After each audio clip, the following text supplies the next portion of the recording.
C'est la troisième partie, la suite des Sartois du Web. Cette année, il y a plein de nouvelles séquences, dont les Sartois du bout du monde. Ils ont voyagé, ont travaillé à l'étranger, mais n'oublie pas d'où ils viennent. On va commencer avec un Sartois et un Breton. C'est Riette and Moule, ou Moule and Riette. Salut les gars, comment ça va? Bonjour, ça va. Écoute, très bien, hein, merci. Avec grand plaisir, vous avez vu la vidéo, vous vous êtes dit, bah tiens, on va te contacter Aurélien. Donc, le Sartois, Jérémy, à ma gauche. Tout à fait. Thomas, le Breton, pour ça. Moule. Vous avez fait plein de choses, travaillé à Tahiti, fait de Costa Rica jusqu'au Canada, en bus, et aussi en début d'année, vous avez parcouru 17 000 km. Mais revenons aux origines, aux bases. Vous deux, comment vous vous êtes rencontrés? Eh Est-ce que vous vous rappelez? formation d'opticien. D'accord, ok. En post BTS, on a fait une formation, un CQP. CQP CQP et et licence d'optique D'accord. à Angers. Et ça a commencé comme ça, et l'idée de voyager pendant plusieurs mois, de travailler à l'étranger, c'est venu comment? À la base, Jérémy vient passer une soirée à Rennes. Ok. Et moi, je lui propose, je lui dis que je veux partir dans le sud-ouest. Et avant ça, il me dit, bah écoute, avant de partir dans le sud-ouest, tu veux pas partir en Australie? Je lui dis, d'accord, c'est au moment du Covid, donc on prend le visa, sauf que les frontières sont fermées.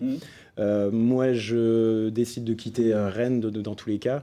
Et je vois qu'il y a un poste à Tahiti. Donc en fin de compte, je me dis, bah Tahiti, Australie, c'est plus ou moins à côté. Donc je pars à Tahiti.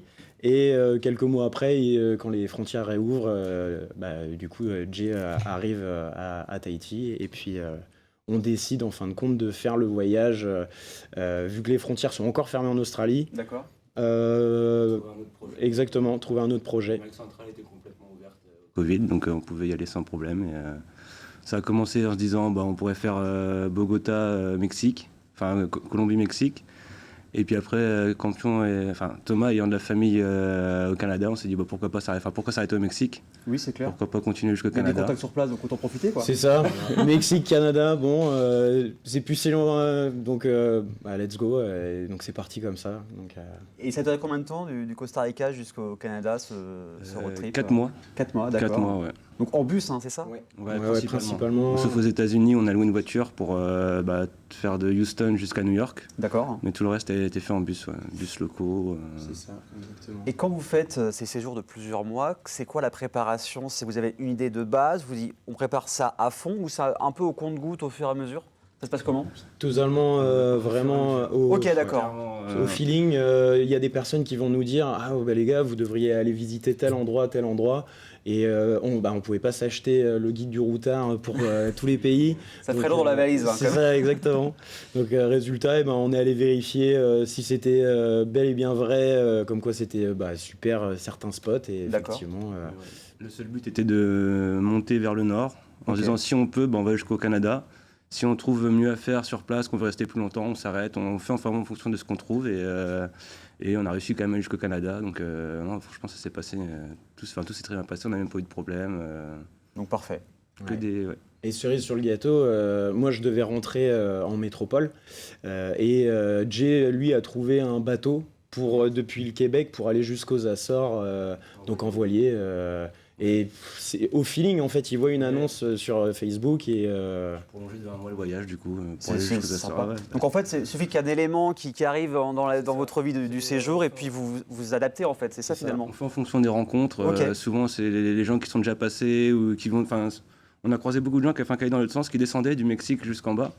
Et du coup, ils étaient passés là où on allait. Donc on leur demandait qu'est-ce que vous avez plu là-bas, qu'est-ce que vous avez aimé, et on faisait en fonction de leur réponse. On dit ça a l'air bien par ici, on va aller voir ça. Et puis plein de rencontres au final, et c'est ça c'est la beauté de ces séjours-là. Et il y a la page Instagram, c'est Moule and Riette. Exactement. J'ai même vu sur votre story hier soir que vous aviez aussi un sweatshirt Moule and Riette. Cette page Insta, elle est née quand?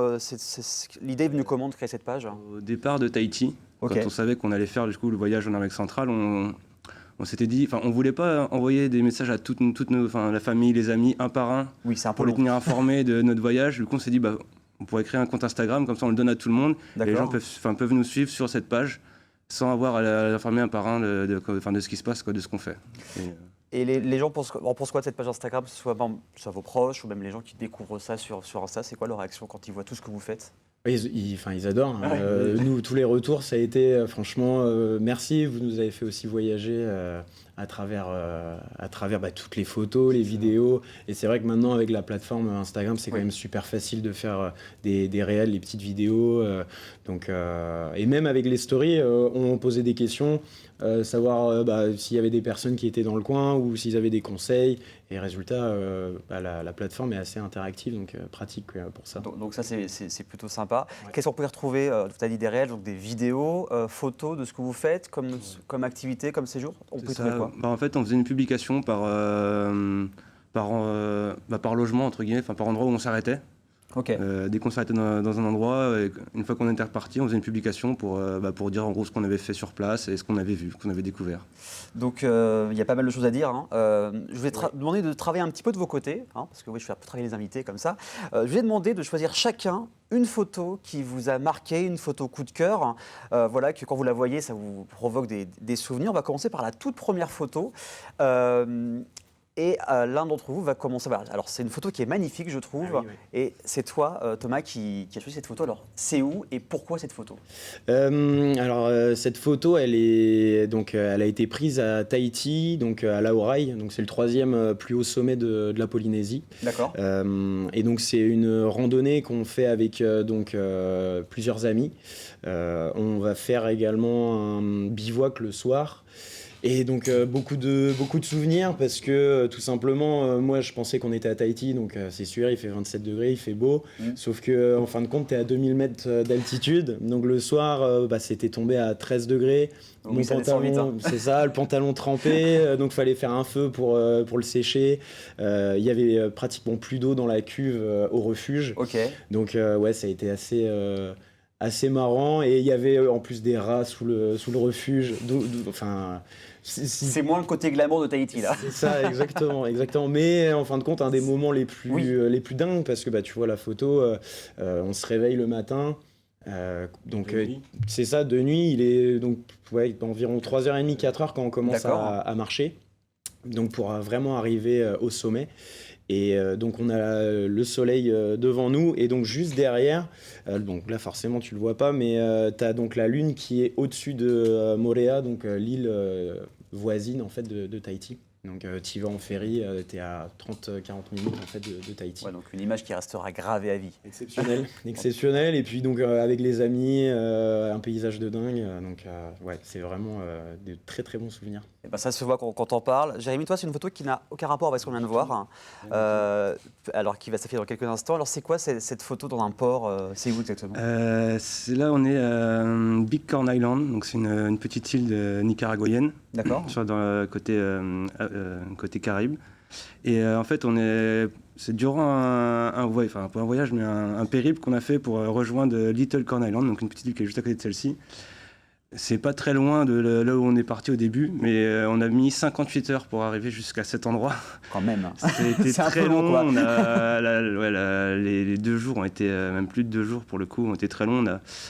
On pensait pouvoir prendre un avion qui ne s'est pas fait. On a pris un bus, on a dormi dans un bus de nuit. Ensuite, on s'est retrouvé dans un village au bord de la côte sans voir de bateau finalement qui pouvait nous emmener. Donc on a pris un autre bateau pour se déplacer encore. On a dormi sur un ponton, sur un quai de port en attendant un autre bateau qui devait arriver. Et ensuite, le bateau qu'on voit sur la droite, là, on a passé 6 heures dedans. Ok. Mais on était beaucoup trop nombreux par rapport au bateau. Il y avait une équipe de boxe locale qui avait une compétition le week-end sur l'île. Donc c'était rempli, il n'y avait pas de place, il n'y avait rien, il y avait 8 couchettes, on devait être plus de 20 dans le bateau. En fait, les planètes n'étaient pas alignées pour vous à ce moment-là? Oui, non, parce que ça fait des souvenirs. Oui, c'est sûr. Quand on est arrivé sur l'île, on n'en pouvait plus, on était contents parce qu'au bout de 58 heures, même dans le bateau, on a passé 6 heures dessus.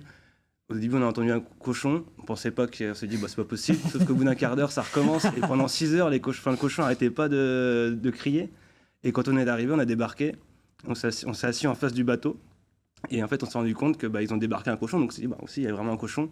Mais ils n'ont pas débarqué qu'un seul, ils ont débarqué 2, puis 3, puis 4. Et en fait, ils sont sortis plus de 10 cochons du bateau. Sans fin, quoi. C'est une comique d'un film, quoi. Ouais, totalement. On n'était pas encore arrivés, on devait encore attendre 4 heures sur l'île pour avoir un autre bateau pour aller vraiment sur l'île finale. Okay. Donc c'est vraiment un périple qui nous a 58 heures, alors que pour rentrer, on a pris un avion, en 1 heure, on est rentré. Mais c'était l'équivalent de 400 km. Ok. Donc, et pour le retour, on a pris, c'est un petit coucou où il y a 10 places dans l'avion. Quoi. En 1 heure, on était rentrés. Mais ça fait des souvenirs. Mais totalement. Voilà, c'est des bons souvenirs. Incroyable. Donc quand vous voyagez, vous dites que vous êtes français, mais est-ce que vous dites que vous êtes sartois et breton ? Ou vous généralisez à la France ?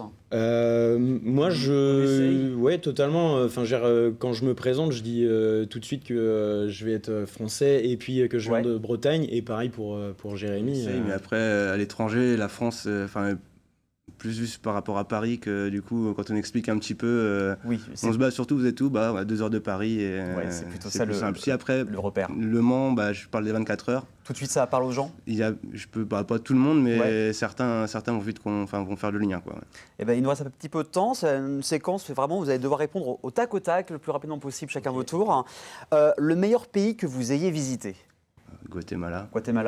Nicaragua, ok. Est-ce qu'il y a une rencontre, la plus belle rencontre, la rencontre que vous a plus marqué au cours de vos séjours ? Rencontre une personne ? Une personne ou même un groupe de personnes, vraiment, c'est des personnes qui vous ont vraiment marqué avec le recul. J'en dirais 2. Donc la gentillesse des Tahitiens. D'accord. Et je dirais vraiment une personne précisément. Il y en a un qui me vient, il s'appelle Dan. C'était vraiment le personnage de l'Australien dans sa campagne, mis à part profiter de ses copains, boire des bières et être en fait tous les jours de la semaine, être dans la ferme. Et en fin de compte, il nous disait à chaque fois qu'il nous voyait, living the dream. Donc je vois très bien le genre.